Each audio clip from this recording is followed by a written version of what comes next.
তো বন্ধুরা, আমি একটা দরজা বানালাম আজকে। দরজাটা কিরকম হয়েছে তোমরা দেখো।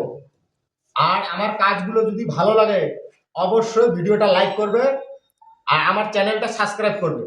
আর তোমরা যারা যারা কাজ শিখছো আমার ভিডিওগুলো দেখো দেখো, তোমার অনেক কাজ শিখতে পারবে, তোমরা অনেক কাজ শিখতে পারবে। আর যদি কোনো জানার থাকে, প্রশ্ন থাকে, কমেন্টে কমেন্ট করো, অবশ্যই আমি ভিডিও বানিয়ে দেবো তোমাকে।